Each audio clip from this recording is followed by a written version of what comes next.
నమస్తే తీన్మార్ వార్తలకి స్వాగతం. ముందుగా హెడ్లైన్స్. రత్నాలు రాలుస్తున్న సీమ సింహం, ఏదో పోయిందని ఎత్తుక్కుంటున్న బైరెడ్డి.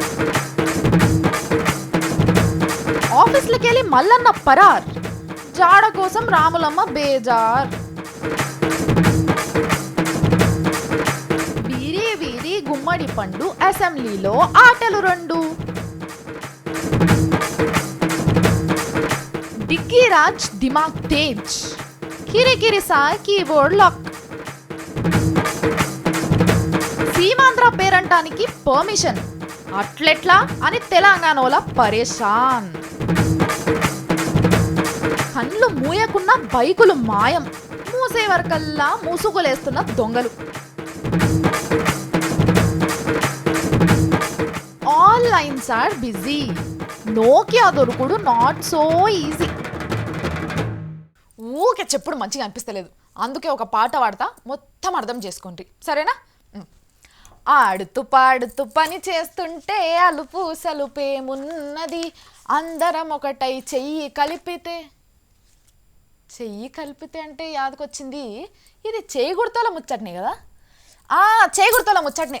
అసెంబ్లీలా వాళ్ళు చేస్తున్న ముచ్చట మీకు పాట రూపంలో వినిపిద్దాం అనుకున్నా, కానీ నడమ ఈ చెయ్యి అడ్డం వచ్చేసరికి పూర్తి చేయలేకపోయినా. సరే, స్టోరీ చూసి అర్థం చేసుకోండి. సీమాంధ్రాల జనం రోడ్డు మీదకి వచ్చి ఉద్యమం చేస్తుంటే వాళ్ళ ఓట్లతోని గెలిచిన వాళ్ళు మాత్రం అసెంబ్లీలో గాంధీ తాత బొమ్మ కాడ కూసొని గమ్మత్ చేస్తుండ్రు. అయినా వాళ్ళకు కూడా మస్తు భయం ఉందిలే, ఎందుకంటే మన తులసిరెడ్డి గారు కడపకు పోతూ కాలు పెట్టకుంటేనే ఉరికొచ్చేసిండు. కర్నూలులో కూడా గట్లనే. సీమాంధ్రాలకు పోతేనేమో జనం కొడతారు, హైదరాబాద్ లో ఉంటే అయ్యేటట్లేదు. ఇక ఏం చేయాలనో అర్థం కాక అసెంబ్లీ కాడ కాలు వరుసుకొని కూర్చున్నారనమాట. ఇలా ఏరాసు ప్రతాప్ రెడ్డి సార్ని చూడు, గాల అర్ణమ్మతోని షిట్ చాట్ ఎట్లా పెట్టిండో. ఆడనేమో జనం నోరు బొంగురు పోయేటట్టు రోడ్ల మీదకి వచ్చి లొల్లి పెడుతుంటే ఈడాల సార్లేమో నిమ్మలంగా గాంధీ టోపీలు పెట్టుకొని సరదాగా కబుర్లు చెప్పుకుంటున్నారు. ఎంతైనా మీరు ఎన్నుకున్నోళ్లే కదా, అందుకే ఇట్లా తయారైండ్రు. ఉత్తిగా కూసున్నోళ్ళను కూసోనియకుండా మన పొంగులేటి సుధాకర్ సారు తగుతున్నమ్మా అని చెప్పి గులాబీ పూలు వంచిండు. తెలంగాణ రాష్ట్రం ఏర్పాటైతుంది, మీరంతా దగ్గరుండి సాయం చేసినందుకు థ్యాంక్స్ చెప్పిండు. గులాబీ పూలు తీసి చోల పెట్టుకున్నారు సీమాంధ్ర కాంగ్రెస్ లీడర్లు. అబ్బా, తెలంగాణ కాంగ్రెస్ లీడర్లకు ఇన్ని రోజులు మనం పూలు పెడితే ఇప్పుడు మన చోల పూలు పెట్టిండ్రు అనుకున్నారు ఏమో గాని, మొత్తానికి గమ్మతి దీక్ష అయ్యింది. దొంగను దొంగ దొంగ దొంగ దొంగ అనుకుంటా దొంగ అని నిరూపియాలి. మీతోటి అవుతుందా ఇట్లా నిరూపించుడు? నాతోటి అవుతుంది. కావాలంటే ఛాలెంజ్. దొంగను దొంగ అనకుంటేనే దొంగ అని నిరూపిస్తా. పని దొంగతోటి దొంగతనం కూడా మాన్పిస్తా. ఏంది రాములమ్మ ఇంత తెలివికొచ్చింది, ఎక్కడెక్కడో ముచ్చట్లు తీసుకొచ్చి నేర్చుకొని జనం పంత నములుతుంది అనుకునేరు. ఇది నాకు మా దిగ్విజయ్ సింగ్ సార్ నేర్పించిండు, కావాలంటే మీరు కూడా నేర్చుకోండి. దొంగకే తాళం చేయి అప్పచెప్తారు, ఎందుకో ఎరికేనా? దొంగకు తాళం చేయి ఇస్తే దొంగతనం చేయడని.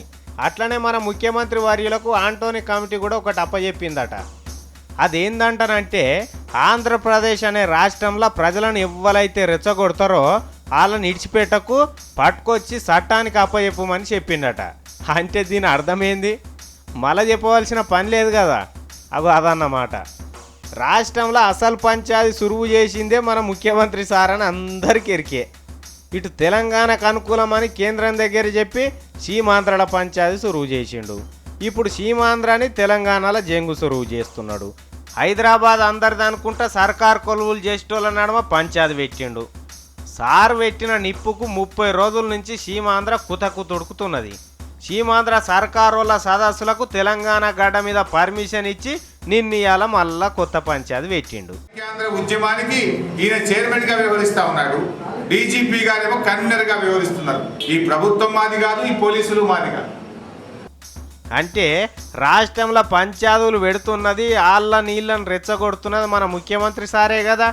మరి ఆయనకి అది కంట్రోల్ చేయమని చెప్తే బాగుంటుంది అనుకున్నాడో ఏమో కానీ, మొత్తం మీద డిగ్గీ రాదు పంచాయతీల ముఖ్యమంత్రికి ముక్కుతాడేసే ప్రయత్నం అయితే చేసిండు. ఇక ఈ ముచ్చట అర్థం కాక మన షీల్డ్ కవర్ అయ్యే ఎగిరి గంతేసిండు. ఇంకా జనాన్ని ఆగం చేస్తేందుకు నాకు కేంద్రం వాళ్ళు పచ్చపెన్నుతోని సంతకం పెట్టించిండ్రు, ఇక ఇప్పటి నుంచి చూపిస్తాన అస్సలు తడాక అనుకుంటుండట. సార్ తడాక చూపించాలంటే పబ్లిక్ను రెచ్చగొట్టేటోళ్ళు దొరకాలే కదా. ఆ మహామనిషి నీ ఒంట్లోనే ఉండే, ఇంకెవరి మీద చూపిస్తావు సార్ నీ ప్రతాపం? అసలైన శాంతి భద్రతలు కాపాడవలసింది మీ రాజదర్బార్ క్యాంప్ ఆఫీసులనే కదా. శిక్షలు చట్టాలకు పట్టియాల్సింది ముందుగాల మిమ్ములనే కదా. ఇవన్నీ ముచ్చట్లు తెలియక కేంద్రం వాళ్ళు నాకు ఫుల్ పర్మిషన్ ఇచ్చినరని జంగలేసుకుంటా తిరుగుతున్నావంటే మిమ్మల్ని చూసి నవ్వాలనా అయ్యో అనాలనా అర్థమైతలేదు అంటున్నారు సార్ జనం. వీలైతే ఒక ప్రెస్ మీట్ పెట్టి చెప్పాలకు. మన రాయలసీమ సింహం బైరెడ్డి రాజశేఖర్ రెడ్డి సారు మళ్ళొకసారి ఉరిమిండు. ఎప్పుడు ఉరిమేదానికంటే ఈ జరంతా డోస్ ఎక్కువిచ్చిండట. మరి ఈ అన్న బాధ ఏందో ఒకసారి అరుచుకునే ప్రయత్నం చేద్దాం. నమస్తే బైరెడ్డి అన్న, ఎట్టున్నావు? హలో సారు, ఏంది గోక్కుంటావు? నెత్తిలో పేర్లు పడ్డా ఏంది? సిగ్గు లేదు చూసేదేంది లొట్ట పీసు ఏంది చూసేది? వామ్మో వామ్మో, నీ నోట్లో నుంచి రావడంలే. మీరు గంత మాట అంటే ఏడికెళ్ళి వస్తా సార్ మాటలు? ఎందుకు మీకు భయం? నువ్వు ఇట్లా తిడుతుంటే భయం కాదా మరి మాకు? ఇంతకు మీ బాధ ఏంది సార్? మేమేమి గొంతెమ్మ కోరికలు కోరడం లేదు. చెప్పుర్రి సార్ ఆ కోరిక ఏందో. నాటకం ఆడుతా ఉన్నారు మీరు. ఈ తీన్మారంటేనే నాటకం లెక్కనే ఉంటది, కానీ అంత నిజమే ఉంటది సార్. మీకు తెలిసి కూడా నాటకం ఆడుతా ఉన్నారు మీరు. ఇదంతా తెలిసి చేసేదే సార్, తెలియకుండా ఎట్లా చేస్తాం? నవ్వుతూ ఉన్నారు జనం. అయ్యో బైరెడ్డి సార్, ఈ ప్రోగ్రామ్ జనం కోసమే పెట్టినాం, వాళ్ళు నవ్వేటందుకే. ముగ్గురిని నేను, మా మల్లన్న, మా చిట్టేమ్మ. ఒకరిని మించి ఒకరు.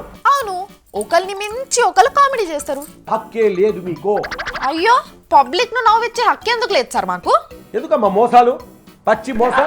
ఇది మోసం కాదు సార్, ఉన్నది ఉన్నట్టు చెప్పుడు అంతే. పోగొట్టుకున్న దాన్ని అడగండి మీరు. చెప్తుంది కదా సార్ ముందే సిగ్గు లేదని, మరి ఇంకేం పోయింది? తీసి పారేస్త్రీ. మోషిని, ఇది ఇంకా బాగుంది. మేమెందుకు తీసినాం సార్? మీ సిగ్గు మీరే తీసుకుంటారు కదా. ఇది అడగడం లేదు మీరు. ఎందుకో చెప్పు, ఎందుకు తీసినావు? మీ చేతుల్లో పెట్టాను నేను. మా చేతిలో పెడితే మేము కాపాడతాం గాని తీయం సార్ అట్లా. మీకు దుర్బుద్ధి ఉంది. చిచ్చిచ్చి, మీ సిగ్గుని కాదు, మేము ఎవ్వరు సిగ్గుని తీయం. పచ్చి అబద్ధాలు నమ్మొద్దండి వీళ్ళను. మా పబ్లిక్ కు బాగా తెలుసు ఎవరు తీస్తారో గాని. నీ అసలు బాధ ఎందుకు చెప్పు, టైం అవుతుంది, జల్ది చెప్పు. పోగొట్టుకున్న దాన్ని ఇవ్వండి. ఆగో, మళ్ళేం పోగొట్టుకున్నావు? ఎమ్మెల్యే పదవా? మూసి పారేస్త్రీ. సార్, మీ స్థానం రిజర్వ్ అయింది కదా, అది కూడా మా తప్పేనా? రాయలసీమలో మీకు అర్హతనే లేదు పోటీ చేసేదాన్ని. ఎవరు చేస్తా అంటున్నాడు ఇప్పుడు? ఇలా కేకును కత్తి తీసుకొని ఇంకా కోసేదే తొందరగా కోస్తామని దాని అర్థం. చాల్తి, నీకు అంత తొందర ఉంటే ఇక దయచేయండి. వీళ్ళ భరతం పట్టుకుంటూ ముందుకు పోతాం. ఆ పట్టినవుతి పో పో, మస్తు చూసినాం నీలాంటి వాళ్ళని, పో. ఇగో ఇది పల్కరిస్తే పంచాదికి దిగిండు బైరెడ్డి రాజశేఖర్ రెడ్డి సారు. ఇంత కోపం ఎందుకో మా తీన్మార్ వార్తల మీద. అయినా మేము ఊగుంటావా? అన్న దొరికినప్పుడల్లా ఆర్తనే ఉంటాం. మా కోయదొర అంటే మళ్ళీ కోపం రాగల, మా మల్లన్న ధర వారు వచ్చినట్టే వచ్చి ఆఫీస్లో మెరుపు తీగ లెక్క మెరిసి మళ్ళగా నవ్వండి. ఇవాళ ఏం వార్త తీసుకొస్తాడో, ఏడికి వెండో ఏమో చూద్దాం. అయ్యా సారు,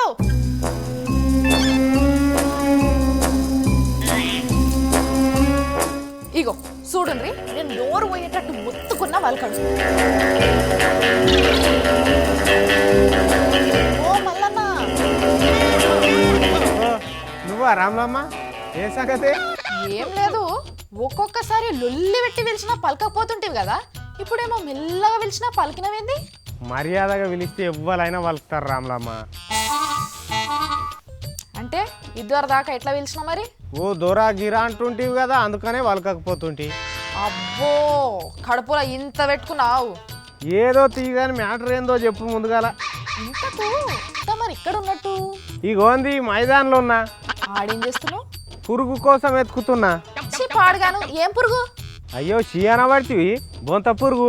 ఈ బొంత పురుగు ఏం చేసుకుంటావు మళ్ళా? బొంత పురుగును ముద్దు పెట్టుకుంటా. అగో నేను ముద్దు పెట్టుకుంటా అంటే నువ్వు వాయిక్కుమంటున్నావు ఎందుకు? చిచి, వామ్మో, ఇంతకు నీ బాధ ఏంది? బొంత పురుగును ముద్దు పెట్టుకుంటావా? అవునమ్మా అవును. ఒక్కసారి మాట ఇస్తే తప్పడు ఈ మల్లన్న. ఏం మాట? ఎవరికి ఇచ్చినావు? తెలంగాణ రాష్ట్రం కోసం బొంత పురుగునన్న ముద్దు పెట్టుకుంటా అని చెప్తి కదా. అవును, అప్పుడు ఎప్పుడో చెప్తేవి కదా. అదే పని ఇప్పుడు చేస్తున్నా. అయినా అప్పుడే తెలంగాణ వచ్చిందని ఎట్లా అనుకుంటున్నావు? ఇంకేంది, కేబినెట్ కోసం నోటు తయారైతున్నదట కదా.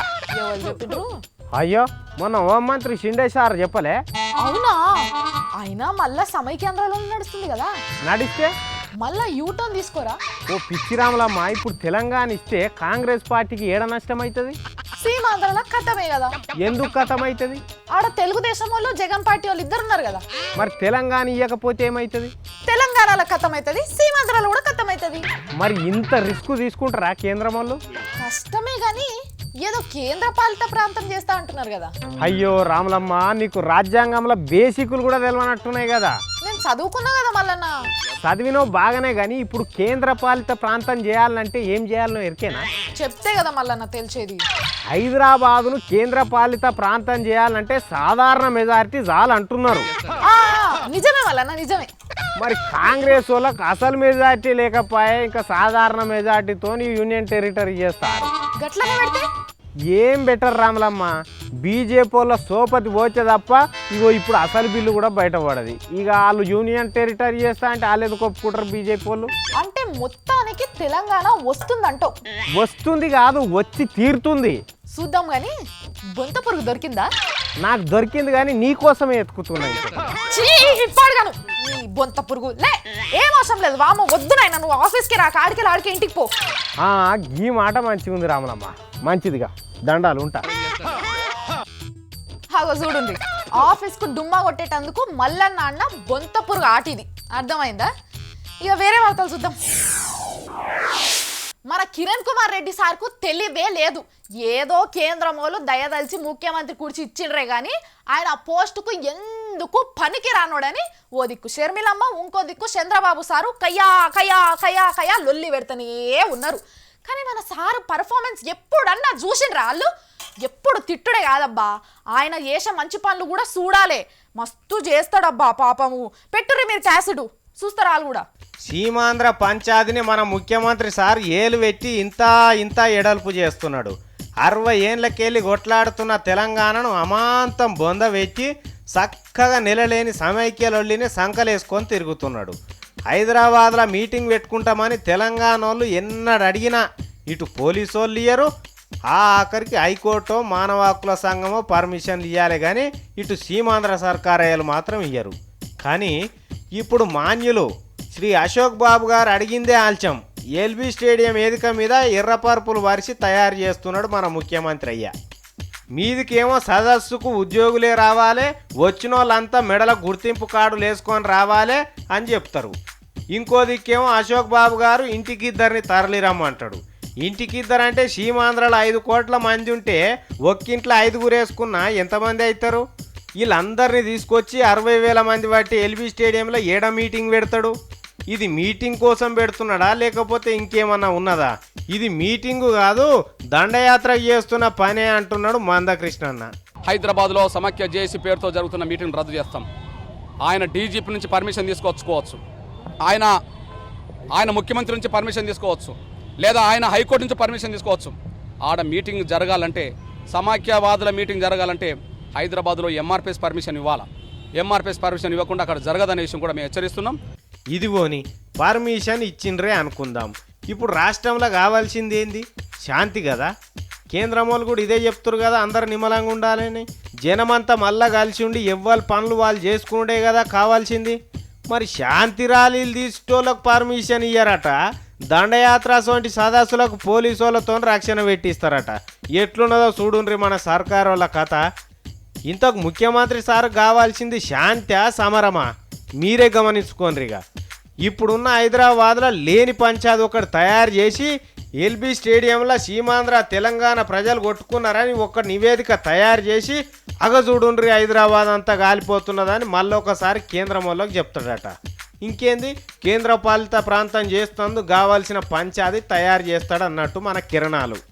ఇన్నేళ్ళు ముఖ్యమంత్రిగా ఉండి ఆయన సాధించింది ఏందో కానీ ఇగో ఈ లత్కోరి పంచాయతీ మాత్రం తయారు చేస్తున్నాడు.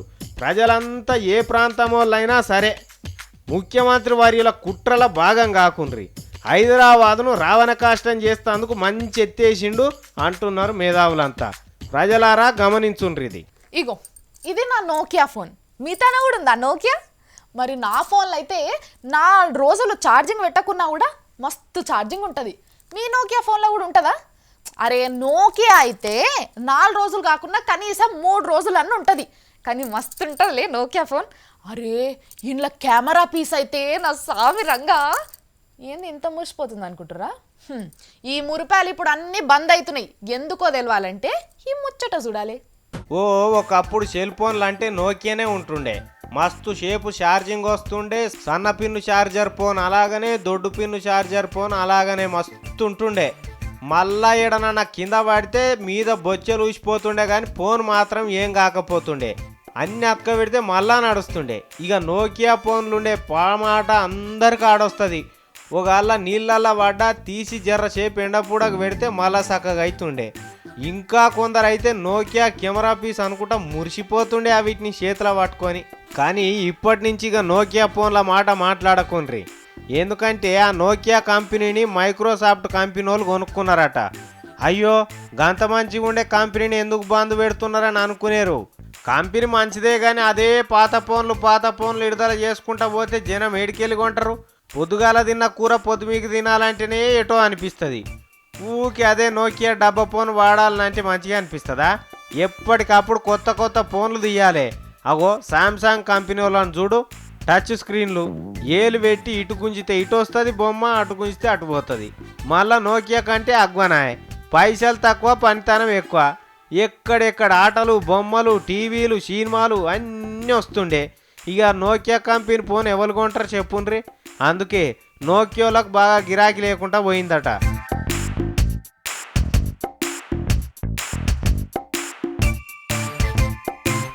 మరి శాంసంగ్లు భీమ్సాంగ్లు లేనప్పుడు నోకియా కంపెనీ ఒక ఊపింది సుమా. ఏడనో చిన్న దేశం ఫిన్లాండ్లో తయారైతుండే ఈ నోకియా ఫోన్లు. ప్రపంచమంతా విస్తరించి మస్తు పేరు తెచ్చుకున్నది కానీ మంచి ఫోన్లు మాత్రం మార్కెట్లకు పట్టుకురాలేకపోయింది. అందుకే నోకియా కంపెనీ డీల్ అయింది. మరి అదే నోకియా కంపెనీని మైక్రోసాఫ్ట్ అదే బిల్ గ్రేట్ లేడా ఆయన కంపెనీ వాళ్ళు కొన్నారట. మళ్ళా మార్కెట్ కురుకొచ్చేందుకు కొత్త ఫోన్లు తయారు చేసి మళ్ళా పబ్లిక్ చేతులకు నోకియా ఫోన్లు అందిస్తామంటున్నారు. కానీ మరి ఇప్పుడున్న మార్కెట్లో ఆ ఫోన్లు తట్టుకుంటాయా లేదా చూడాలి. మీకైతే ఏది మంచిగా అనిపిస్తే అదే కొనుక్కోండి సరేనా? ఏదో ఇన్ని రోజులు మన సోపత్ చేసింది కదా అని నోకియా గురించి చెప్పిన, తప్పు పట్టకుండ్రి. పట్నాల పొంటి పే మీద ఉన్న బట్టలు ఎత్తుకపోయే దొంగలు కూడా తయారయ్యేటట్టున్నారు రేపు. అరే మర్చిపోతే మాయం చేస్తుండ్రు. పోజులకు బైకులు తీసుకొని అటు ఇటు ఉరుకుతుంటారు కదా కొందరు. ఏడ పడితే ఆడ బండికి స్టాండ్ వేసి కనిపించిన వాళ్ళతో ముచ్చట పెట్టుకుంటా కూసుంటారు. వీళ్ళ ముచ్చట్ల వీళ్ళు పడతారు, దొంగల పనుల దొంగలు ఉంటారు. బండ్లు ఆడిడ పెట్టి మర్చిపోయేటోళ్ళ కోసమే ఈ వార్త బాగా చూడుండ్రి. మీరు ఇన్ని రోజులు మెడల గొలుసులు తెంపుకపోయేటోళ్ళనే చూసిండ్రు కదా. ఇవాళ ఈ స్కూటర్లు, సైకిళ్ళు, బైకులు ఎత్తుకపోయేటోళ్ళని చూపిస్తాం. తాళం వేసి ఉన్న బైకులకు తాళాలు ఎట్లా తీస్తారు, ఎట్లా స్టార్ట్ చేస్తారు, ఎట్లా ఎత్తుకపోతారు, మొత్తం దొంగలు వచ్చిన కాడికి వెళ్ళి ఎత్తుకపోయేదాకా లైవ్లా చూపిస్తాం చూడుండ్రిగా. ఇక చూడుండ్రి దొరబాబు సూటు బూట్ వేసుకొని వచ్చిండు కదా, దిక్కులు చూసుడు మొదలు పెట్టిండు. బండి దిక్కు నజరేసిండు మంచిగా ఉన్నదని, మళ్ళా దిక్కులు చూస్తున్నాడు. కానీ ఎవరు చూస్తలేరు కానీ మొదలు పెట్టు నీ పని. అబ్బో జేబులో చేయిలు పెట్టి ఏమన్నా పోజు కొడుతున్నావా? వారెవ్వా నువ్వు దొరబాబుకు తక్కువ దొంగకు ఎక్కువ కొడుతున్నావు కానీ సురువు చేయి పని. హ్యాండిల్ కాడ ఏదో పెట్టిండు చూడు, ఆగో ఏదో గుంజిండు అల్లకేని, అలా నోరు పెట్టి ఏదో వైరు తెంపుతున్నాడు. కథం తాళాన్ని ఏదో చేస్తున్నాడు బండి ఎక్కి. ఆగో హ్యాండిల్ ఒడిపెడుతున్నాడు. గుంజిండు అబ్బా ఇరుగనే ఇరిగింది పో తాళం. ఇక మలుపు నాయన మలుపు చూడిగా దొరబాబు లెక్క ఎట్లా పోతున్నాడో. చేసిందేమో దొంగతనం, దానికి ఎవ్వరు గుర్తుపట్టకుండా సూటు బూటు టక్కు వీని దొంగింట్లా పీనిగెళ్ళా. పాపం ఎవడో కష్టపడి కొనుక్కున్న బండిని నిమిషాలల్లో ఎత్తుకపోబడితివి. కొడుక ఎవ్వరు చూస్తలేరేమో అని అనుకున్నావు కానీ మా తీన్మార్ వార్తలు చూసేటోళ్ళు మొత్తం చూసిండ్రు నిన్ను. నువ్వు ఏడగనబడ్డా కథమే మా వాళ్ళకి. ఇక ఇది ఇట్లుంటే ఇంకొకటి చూపిస్తాం చూడుండ్రి. ఇక చూడుండ్రి వీడు కూడా బట్టెవాయి దొంగనే. ఫోన్ మాట్లాడుతున్నాడు చేసి ఒక బండి మీద కూర్చున్నాడు కదా, చూస్తాడు దాన్ని ముండమోపుతాడు. బాగా చూడుండ్రి దొంగలు ఎట్లుంటారో, ఎట్లా దొంగతనం చేస్తారో. మీ ఇంటి ముంగడ కూడా ఇటువంటి వాళ్ళు వచ్చినప్పుడు జరంతా నన్న గుర్తుబాటు వస్తుంది. అబ్బా అదే బండి అద్దంలా చూసుకుంటా నెత్తి దూకుంటున్నాడు చూడు సుకుమారుడు. కానీ ఏం యాక్టింగ్ రా బై నీది. నీకు ఇయ్యాలే ఆస్కార్ గీస్కార్ ఇచ్చేది ఉంటే కథం తీయనే తీసిండు బండి అగో ముఖంగా రాకుంటే ఏదో పెట్టుకున్నాడు. ఇక పో నాయన ఇక పో ఎవని కొంపలాడిచినవో ఏమో పో. ఇగో ఇట్లున్నది చూడుండ్రి బండ్లు ఎత్తుకపోయేటోళ్ళ కథ. మీరు కూడా మీ బండ్లు ఏడనన్నా వెట్టి పోతిరంటే ఇగో ఇటువంటి పనిపాట లేని లుచ్చగాళ్ళు ఎత్తుకపోతారు. జాగ్రత్త అని చెప్పేందుకు చూపించినామన్నట్టు. రత్నాలు రాలుస్తున్న సీమ సింహం ఏదో పోయిందని ఎత్తుక్కుంటున్న బైరెడ్డి. ఆఫీస్లకి వెళ్ళి మల్లన్న పరార్, జాడ కోసం రాములమ్మ బేజార్. వీరి వీరి గుమ్మడి పండు అసెంబ్లీలో ఆటలు రెండు. డిక్కీ రాజ్ దిమాగ్ తేజ్, కిరికిరి సాయ్ కీబోర్డ్ లాక్. సీమాంధ్ర పేరంటానికి పర్మిషన్ అట్లెట్లా అని తెలంగాణల పరేషాన్. కళ్ళు మూయకున్న బైకులు మాయం, మూసే వరకల్లా మూసుగులేస్తున్న దొంగలు. All lines are busy, Nokia దొరుకుడు నాట్ సో ఈజీ. ఇవన్నమాట ఇవాళ ముచ్చట్లు చూసారు కదా. మళ్ళీ రేపు వస్తా. ఇక నేను పోతున్నా. చూస్తానండి రేసిక్స్.